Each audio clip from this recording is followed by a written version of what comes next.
square root of 9? Very good. If kaya ni Hailey, dapat kaya niyo rin. Let's talk about math.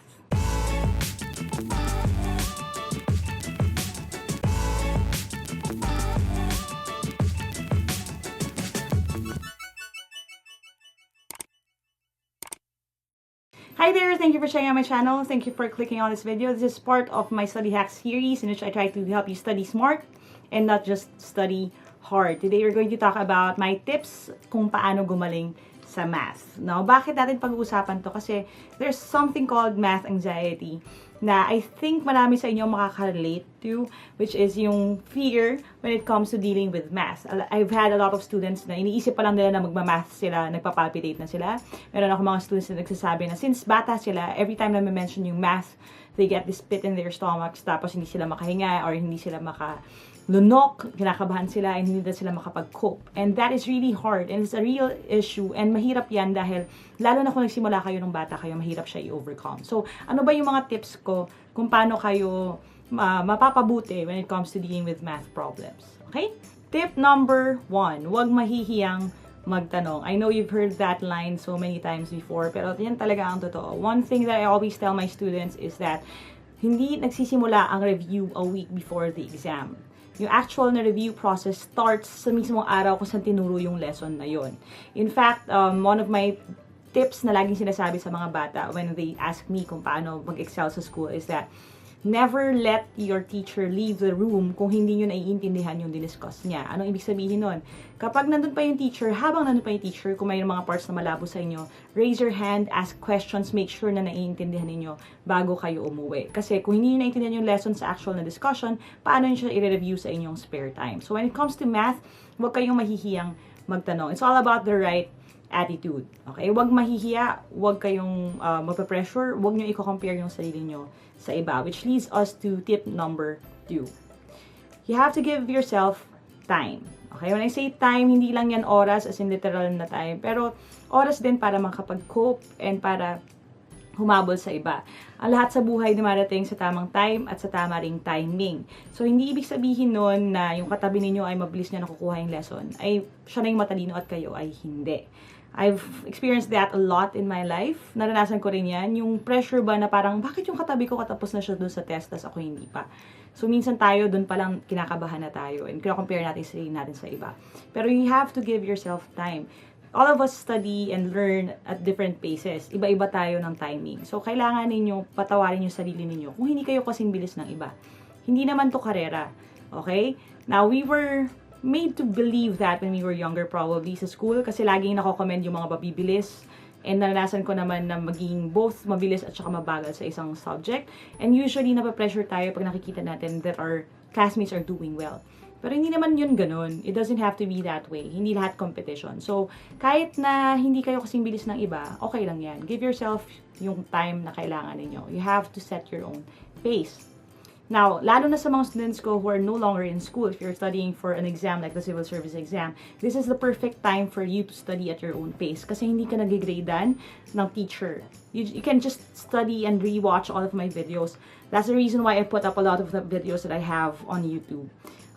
Some of these techniques, like yung ruler technique and comparing fractions, which I discussed a few weeks ago, those are things that I used to teach sa live review programs exclusively. Pati yung logic din na data sufficiency dati sa live review events ko lang yan tinuturo. Pero when I realized na hindi pala siya kayang makuha ng mabilis, that's the time na talagang sabi ko, okay, kailangan ko talaga siya i-post on YouTube. Kaya ako pinopost yung mga things that I post up on YouTube para pwede nyong balik-balikan, pwede nyong aralin na paulit-ulit. Kasi nga, again, you have to give yourself yung tamang time at timing when it comes to learning. That's tip number 2. Now, tip number 3 is very important and you probably have heard this from me again and again. That is practice, practice, practice. Kailangan talaga ng practice. Kasi kahit na sabihin natin na iintindihan ninyo yung lesson while your teacher is talking or while I'm teaching you guys here dito sa YouTube, the moment na maiwan kayo to your own defenses, pag mag-isa ka na lang na nagsasagot ng tanong, there is this chance na hindi nyo mako-connect right away yung technique sa tamang tanong. And the only way for you to overcome that is to encounter as many sample problems as you possibly could. Doon po mapasok yung mga resources like reviewers, not just the ones that I made, but any other reviewer out there. Those can help you guys. And that's also why I put up worksheets on my website. I'll also link those down below. It's also one of the things na nag-drive sa akin to finally give way and talagang ma-convince din ako to set up yung Team Laika review group on Facebook, which I will also link down below. That group is something that I'm really proud of, not because ako yung gumagawa ng tanong, kasi barely ako na yung nagpa-participate doon, but because that is voluntary na initiative ng marami sa mga Team Laika ates and kuyas ninyo who already passed. So, sabi ko sa kanila ang deal, gagawa lang ako ng Facebook group kung meron mga mag-volunteer na mag-moderate. And since then, marami naman ang nagpa-participate. So, they post their own questions, they make their own questions. So, shout out din kay Ate Anne, kay Jose, Vio, who's taking a bit of a break right now, everyone who participates in the page, Paolo, and lahat din ng mga bagong members na nagpa-post ng questions. I appreciate you guys a lot. That type of approach, yung practice, and answering many questions of the same, on the same topic will all only help you pagdating sa araw ng exam. Kasi hindi nyo alam kung anong exactong format nung question na ibibigay sa inyo. Tip number 4, balikan kung saan ka nagkamali. Okay? So, always go back to your solution, find out kung saan kayo nagkamali. Common mistake kasi ng mga tao when they practice is that they just answer the practice test, tapos yung score nila yung sarili nila, tapos na. So, hindi na sila bumabalik sa kung anong topics yung nagkamali sila. And hindi na din nila binabalikan yung solution nila kung saan part ng solution sila usually nagkakamali. That is a big waste na pagdating sa opportunities to learn. Kasi lahat tayo may mga tendencies tayo when it comes to making mistakes, lalo na sa math. Ako, for example, I have one weakness. One big weakness, I have a bunch, but one of my biggest weaknesses sa math is yung carelessness ko when it comes to solving pagdating sa long cut na mga operations. So, for example, yung mga carry, borrow na ganun, grabe, dun talaga ako pinaka-careless. So, dahil alam ko na yun ang weakness ko, whenever I make mistakes, or even when I don't, yung pag nagtatest pa lang ako, and I am required to solve yung mga problems the traditional way, I always make sure na din-double check ko yung mga carry ko at inaayos ko kung saan ko tinatapat. Dahil alam ko na yun yung weakness ko. And I can only know that kung sa mga practice times ko, alam ko na yun yung tendency ko. So, anong gagawin? Pagdating sa pagre-review ninyo, especially sa personal time, when you answer practice tests, which I recommend that you do, don't just score yung inyong practice test. Huwag kayo mag-focus dun sa score ninyo kung over 150 yan. Hindi importante yung number na lalabas doon. Ang importante is the type of topics that you keep getting wrong. So, for example, if weakness ninyo ang fractions, you still have time para mag-focus doon and matutunan nyo pa yon habang may oras pa kayo for the exam. Kung ang weakness nyo naman, sabihin natin ay scientific notation, you can pay more attention to that. Kung ang weakness nyo is word problems, you can pay more attention to that. And again, specifically, dun sa part na yun ng solution, halapin nyo kung saan kayo usually kakamali. May mga students ako who have a tendency for neglecting yung mga negative na signs. May mga people who are careless on order of operations. If you know your tendencies, mas madali kayong magiging maingat pagdating nyo sa actual test. So again, make sure that you revisit your mistakes. Find out kung ano yung mga pagkakamali ninyo. Yan ang mahirap kasi kahit sa buhay, honestly. When we make mistakes, when we hurt other people, when we lose relationships, or generally just fail, some of us, sobrang eager tayo to move on and forget. So we don't go back and try to see kung saan tayo nagkamali. Ang ginagawa natin agad, tarantang-taranta tayo na maka-move on dun sa mga problema na yan. Pero actually, sayang yung opportunity na yun. Kasi kung hindi tayo lilingon at hindi natin i-break down or i-analyze kung ano yung mga nagawa nating mali, hindi mauulit din natin siya in the future. So, maganda talagang ugaliin yan na when you make mistakes, make sure that you find out kung saan kayo nagkamali para next time, hindi nyo na siya uulitin. Tip number 5. The best way to learn is to teach. Ano ibig sabihin nun? One of the reasons why I still remember the lessons na tinuturo ko sa inyo is because kinakatok kami lagi ng mga kapitbahay namin who have younger kids. Pag meron silang mga homework or mga quizzes or tests, kami usually yung mga ate na nag-tutor sa kanila. That's the reason why kahit wala na akong college algebra, tapos na ako doon, marami sa mga lessons na to, yung tinuturo ko pa rin at naaalala ko pa rin. So, anong mga gagawa natin? Anong pwede nyong gawin right where you are? If meron kayong mga anak, meron kayong mga pamangkin, may mga kapitbahay na mas bata sa inyo who are still working through their fractions, multiplication, at iba pang mga basic math problems, volunteer to teach them. Kasi kung nagtuturo kayo, hindi kayo pwedeng hindi matututo. Even to the point na kailangan ninyong aralin right before silang dumating sa tutorial.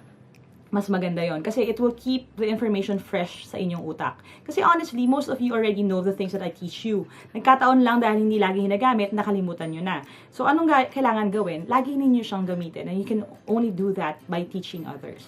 That's also kind of my point din sa pag-invite sa inyo if you're not yet part of Team Laika's review group on Facebook. It's a great opportunity for you to teach others as well. So, natutuwa ako doon kasi kahit sa paid review or kahit sa free review, merong recurring na theme sa mga Team Laika students. Hindi sila nahihiya magturo, magtulungan, magpakita ng mga solutions, and to find out kung saan sila nagkamali. All of these tips nangyayari yan sa team as a safe space. So, maganda yung environment, walang nambubuli, walang negativity, and open lang lahat to learn.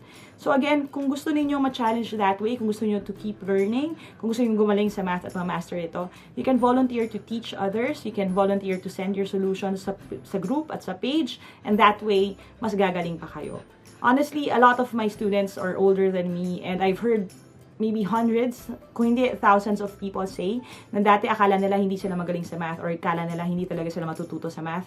Pero they've already proven na hindi yan totoo. And I'd be eager na isa kaya sa mga bagong tao who will realize that about yourself.